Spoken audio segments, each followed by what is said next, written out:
ഇപ്പോൾ അനൂപ് അവിടെ നിന്ന് ചേരുന്നുണ്ട്. അനൂപ്, വിവിധ സോണുകളായി തിരിച്ചാണ് ഇന്നിപ്പോൾ ഈ തെരച്ചിൽ നടന്നു വരുന്നത്. വിവിധ ടീമുകൾ, വിവിധ സോണുകൾ.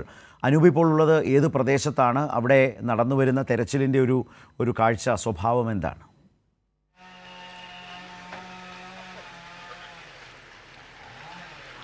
ഞാനിപ്പോൾ നിൽക്കുന്നത് മേലെ മുണ്ടക്കയിലാണ്. മുണ്ടക്കയിൽ നടക്കുന്നത് ഞാൻ നേരത്തെ സൂചിപ്പിച്ചതുപോലെ നാട്ടുകാരിൽ നിന്ന് ലഭിക്കുന്ന വിവരങ്ങൾ പ്രകാരമുള്ളൊരു തെരച്ചിലാണ്. ഈ ഭാഗം എന്ന് പറയുന്നത് ഈ മലമുകളിൽ നിന്ന് ഉരുൾപൊട്ടിയെത്തി വീടുകൾ തകർത്ത് ഇവിടേക്ക് വന്ന് വലിയ തോതിൽ മണ്ണടിഞ്ഞ ഒരു സ്ഥലമാണ്. ഇവിടെ നിന്ന് 3 മൃതദേഹങ്ങൾ നേരത്തെ ലഭിച്ചിരുന്നു.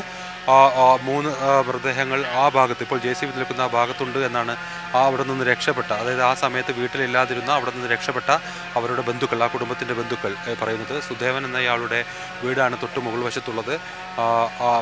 ഇപ്പോൾ JCB നിൽക്കുന്ന സ്ഥലം സുനിൽ എന്ന് പറയുന്ന ആളുടെ വീട്. അവരുടെ അമ്മയും സുനിലിൻ്റെ അമ്മയും അതോടൊപ്പം തന്നെ ചേച്ചിയും ഉൾപ്പെടെ 3 പേർ അവിടെ ഉണ്ട് എന്നാണ് അദ്ദേഹം അവിടെ രക്ഷാപ്രവർത്തകരോട് പറഞ്ഞത്. അവരുടെ ഒരു മകളുടെ മൃതശരീരം താഴെ പള്ളിയുടെ ഭാഗത്തു നിന്നാണ് ലഭിച്ചത്. അതുകൊണ്ട് അവിടെ നിന്ന് ഇവരുടെ മൃതദേഹങ്ങൾ ലഭിച്ചിട്ടില്ല. അപ്പോൾ ഇവിടെ അവർ ഉണ്ടാകുമെന്നാണ് അദ്ദേഹം രക്ഷാപ്രവർത്തകരോട് പറഞ്ഞത്. അതിൻ്റെ അടിസ്ഥാനത്തിൽ JCB ഉപയോഗിച്ച് അവിടെ മണ്ണ് മാറ്റിയുള്ള പരിശോധന നടക്കുന്നു. പിന്നീട് ഇപ്പോൾ നിൽക്കുന്ന ഈ താഴ്ഭാഗത്ത്, ഈ ഭാഗത്ത് മോഹനൻ എന്ന് പറയുന്ന നഷ്ടപ്പെട്ട ഇവിടുന്ന് സുദേവനൻ്റെ വീട് ആ മുകൾ ഭാഗത്ത് കാണുന്നതാണ്. അത് പൂർണ്ണമായും തകർന്നു. അദ്ദേഹത്തിൻ്റെ അനിയൻ മോഹനൻ പറയുന്ന വിവരപ്രകാരമാണ് ഇവിടെ ഒരു ഗേറ്റുണ്ട്, ആ ഗേറ്റിൽ തങ്ങി നിൽക്കാൻ സാധ്യതയുണ്ട് എന്ന് അദ്ദേഹം പറഞ്ഞു. അതിൻ്റെ അടിസ്ഥാനത്തിലാണ് ഇപ്പോൾ ഈ സ്ഥലത്ത് ആളുകൾ മണ്ണ് മാറ്റിയുമെല്ലാം പരിശോധിക്കുന്നത്. ഇത്തരത്തിൽ ഈ പുഞ്ചിരിമറ്റം, മേലെമുണ്ടക്കൈ, അതോടൊപ്പം അട്ടമല, ഈ മേഖലകളിലെല്ലാം തന്നെ വിവിധ സംഘങ്ങളായി തിരിഞ്ഞുകൊണ്ടുള്ള ഈ ഇത്തരത്തിലുള്ള തിരച്ചിൽ നടക്കുകയാണ്. 6 സോണുകളായി തിരിച്ചാണ് ഇന്നത്തെ ഏകീകൃതമായിട്ടുള്ള രക്ഷാപ്രവർത്തനം. ഓരോ സംഘത്തിലും സൈന്യത്തിൻ്റെ പ്രതിനിധികൾ, വിവിധ സേനകളുടെ പ്രതിനിധികൾ, അതോടൊപ്പം ഒരു നാട്ടുകാരൻ, വനംവകുപ്പ് ജീവനക്കാരൻ ഉൾപ്പെടെയുള്ള 40 പേരടങ്ങിയ സംഘങ്ങളാണ് ഇന്ന് പ്രധാനമായും തെരച്ചിൽ നടത്തുന്നത്. ഈ മേഖലകളിലെല്ലാം തന്നെ വനംവകുപ്പിന് കൂടുതൽ ഈ പ്രദേശങ്ങളെക്കുറിച്ച് അറിയാം എന്നുള്ളതുകൊണ്ട് വനംവകുപ്പ് ജീവനക്കാരുടെ കൂടുതൽ അംഗങ്ങളും ഈ തെരച്ചിലിൽ ഇവിടെ എത്തുന്നുണ്ട്. ഈ പ്രദേശത്തെക്കുറിച്ച് അറിവുള്ള ഈ നാട്ടുകാരുടെ സേവനമാണ് അതിലേറ്റവും പ്രധാനപ്പെട്ടത്. അവർ നൽകുന്ന വിവരങ്ങൾ പ്രകാരമാണ് ഇപ്പോൾ ഈ മേഖലയിലെല്ലാം തിരച്ചിൽ നടക്കുന്നത്. ഏതായാലും ഇന്ന് രാവിലെ മുതൽ നടത്തിയ തെരച്ചിലിൽ ഇവിടെ നിന്ന് മറ്റാരെയും കണ്ടെത്തിയിട്ടില്ല. പ്രത്യേകിച്ച് മുണ്ടക്കയിൽ നിന്ന് ജീവനോടുകൂടി ഇവിടെ ആരും ശേഷിക്കുന്നില്ല എന്നാണ് സൈന്യം വിശദമാക്കുന്നത്. ജില്ലാ ഭരണകൂടവും അല്പസമയം മുമ്പ് ജില്ലാ കളക്ടർ ഈ കാര്യവുമായി ബന്ധപ്പെട്ട് ഞങ്ങളോട് സംസാരിച്ചപ്പോൾ അവർ പറഞ്ഞത് ഈ സ്ഥലത്തു നിന്ന് രക്ഷിക്കാൻ ഉള്ളവരെയെല്ലാം രക്ഷിച്ചു, അതിനുള്ള സാധ്യതകൾ എല്ലാം ഉപയോഗിച്ചു. ഇപ്പോൾ ഇവിടെ മറ്റ് തെരച്ചിലുകളാണ് നടത്തുന്നത് എന്നാണ്. അതായത് ഇനി ജില്ലാ ഭരണകൂടത്തിന് പൂർത്തീകരിക്കാനുള്ള ഒരു കാര്യം ഇവിടെയുള്ള ആളുകളുടെ പ്രധാനമായും ഈ പരിസരത്തെല്ലാം ഉള്ള വീടുകളിൽ നിരവധിയായ ആളുകളുണ്ടായിരുന്നു. അവരൊന്നും ആ താഴെകൂടെ ഒഴുകുന്ന പുഴ കരകവിഞ്ഞ് ഇത്രയും വെള്ളം ഇത്രയും ഉയരത്തിലെത്തി ഇവിടേക്ക് എത്തും എന്നൊരിക്കലും പ്രതീക്ഷിക്കാത്ത ആളുകളായിരുന്നു. സുരക്ഷിത സ്ഥാനമെന്ന് വിചാരിച്ചിരുന്നവരായിരുന്നു.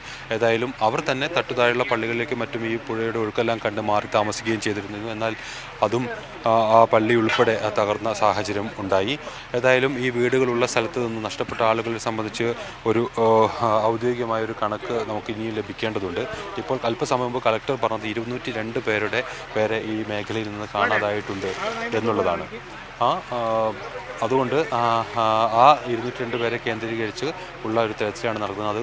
അത്തരത്തിലുള്ള വിവരശേഖരണം ജില്ലാ ഭരണകൂടം പൂർത്തിയാക്കി എന്ന് വേണം നമുക്ക് മനസ്സിലാക്കാൻ.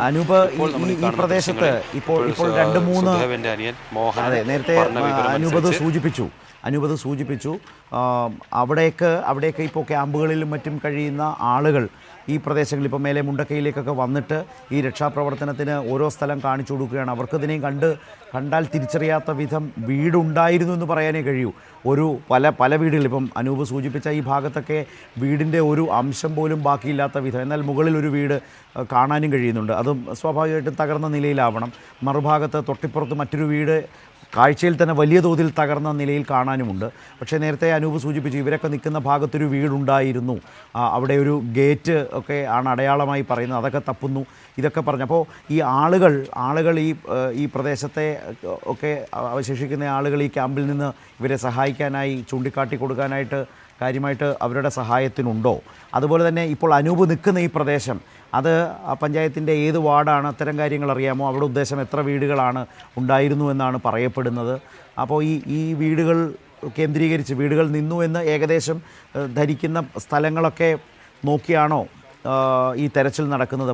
ഇപ്പോൾ വോട്ടേഴ്സ് ID കാർഡുകളും ഒക്കെ ഒരുപാട് കിട്ടുന്നു, ബാഗുകളും ഒരുപാട് അവശിഷ്ടങ്ങൾ ഇങ്ങനെ ഇവർ ഈ മണ്ണ് നീക്കുമ്പോൾ ഇങ്ങനെ കിട്ടുന്നത് കാണാനും കഴിയുന്നുണ്ട്. ഒരുപാട് ആളുകൾ ഈ സ്ക്രീനിലൊക്കെ കാണുന്ന ഇവരുടെ പല തിരിച്ചറിയൽ കാർഡുകളുണ്ട്, വോട്ടേഴ്സ് കാർഡുകളൊക്കെ കാണുന്നുണ്ട്, ആധാർ കാർഡ് കാണുന്നുണ്ട്, അങ്ങനെ പലതും കിട്ടുന്നുണ്ട്. ആളുകളൊക്കെ നഷ്ടപ്പെട്ടതാണ്, അവരെല്ലാം പോയി. പക്ഷേ അവരുടെ ഈ തിരിച്ചറിയൽ കാർഡുകൾ മാത്രം അവശേഷിക്കുന്ന ഒരവസ്ഥയാണ്. അങ്ങേയറ്റം ദുഃഖകരമായ ഒരു അവസ്ഥയിലൂടെ കടന്നു പോവുകയാണ്. അപ്പോൾ ആ നിലയിൽ ഞാൻ ഈ സൂചിപ്പിച്ച തരത്തിലുള്ള വിവരങ്ങൾ എങ്ങനെയാണ് അനൂപ്?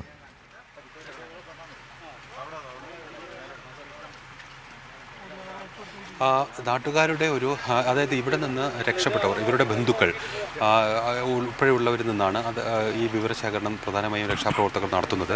നേരത്തെ ഞാൻ പറഞ്ഞു, സുദേവൻ്റെ അനിയൻ മോഹനൻ, അദ്ദേഹം ആ സമയത്ത് വീട്ടിൽ ഉണ്ടായിരുന്നില്ല. അതുകൊണ്ട് മാത്രമാണ് അദ്ദേഹം രക്ഷപ്പെട്ടത്. അതുപോലെ സുനിൽ എന്നയാൾ, അവരുടെ അമ്മയും ചേച്ചിയും ഉൾപ്പെടെയുള്ള വീടാണ് ആ JCB നിൽക്കുന്ന ആ സ്ഥലത്തുള്ളത്. അല്പസമയം മുമ്പ് സുനിൽ നമ്മോട് പറഞ്ഞത് അദ്ദേഹത്തിൻ്റെ വീട് മുട്ടിലാണ്. അപ്പോൾ അദ്ദേഹം ഇവിടെ ആ വിവരം അറിഞ്ഞ ഉടൻ തന്നെ അന്ന് രാത്രി തന്നെ ഇവിടേക്ക് എത്തിയിരുന്നു. ആ സമയത്തെല്ലാം ഇവിടെ ആരും ഉണ്ടായിരുന്നില്ല. അപ്പോൾ അദ്ദേഹം അവിടെ നിന്ന് ഒരു മൃതശരീരത്തിൻ്റെ ഭാഗം അദ്ദേഹം ഉൾപ്പെടുന്ന നാട്ടുകാർക്ക് ലഭിക്കുകയുമുണ്ടായി. അതുകൊണ്ട് അദ്ദേഹത്തിൻ്റെ ബന്ധുക്കൾ അവിടെ അകപ്പെട്ടിട്ടുണ്ടാകാമെന്നാണ് അദ്ദേഹം പറഞ്ഞത്. അദ്ദേഹം പറഞ്ഞ വിവരം അനുസരിച്ചാണ് അവിടെ JCB ഉപയോഗിച്ചുള്ള മണ്ണുമാറ്റിയുള്ള പരിശോധന ഇപ്പോൾ നടത്തുന്നത്. അത്തരത്തിലാണ് ഇവിടെ ഈ പല സ്ഥലങ്ങളിൽ നിന്ന് ഇത്തരത്തിൽ വിവിധ അപകട സ്ഥലങ്ങളിൽ നിന്ന് രക്ഷപ്പെട്ടവർ ഈ സ്ഥലങ്ങളിൽ ആളുകളുമായി ബന്ധപ്പെട്ട വിവരങ്ങൾ നൽകുന്നതിന് ഈ സംഘങ്ങൾക്കൊപ്പമുണ്ട്. ഈ ഇത്തരത്തിലുള്ള തെരച്ചിൽ സംഘങ്ങൾക്കൊപ്പം അവരുടെ അനൂപിന് തന്നെ അറിയാവുന്ന നാട്ടുകാർ അല്ലെങ്കിൽ ഇത്രയും നേരം സംസാരിച്ച ആളുകൾ അവിടെ ഉണ്ടാവുമല്ലോ. അങ്ങനെ ആരോടെങ്കിലും ഒന്ന് സംസാരിക്കാൻ പറ്റുമോ? ആ പ്രദേശം അറിയുന്ന ആളുകൾ ഇപ്പോൾ ഉള്ളത് രക്ഷാപ്രവർത്തകരാണ്. ഇവിടെ അല്പസമയം മുമ്പ് സുനിലും അതുപോലെ തന്നെ മോഹനേട്ടനും എല്ലാം നമ്മളോട് സംസാരിച്ചിരുന്നു. അവർ ഈ രക്ഷാപ്രവർത്തകർക്ക് മറ്റ് സ്ഥലങ്ങൾ കാണിച്ചു കൊടുക്കാൻ അല്പസമയം മുൻപ് ഇവിടുന്ന് മടങ്ങിപ്പോയിരുന്നു. അവർ താഴ്ഭാഗത്തേക്ക് പോയിട്ടുണ്ട്. ഇപ്പോൾ ഇവിടെയുള്ളത് രക്ഷാപ്രവർത്തകരാണ്. അല്പസമയം ഇവരെല്ലാം നമ്മളോട് സംസാരിച്ചതാണ്. അവർ തൊട്ട് സമീപത്തേക്ക് ഒരു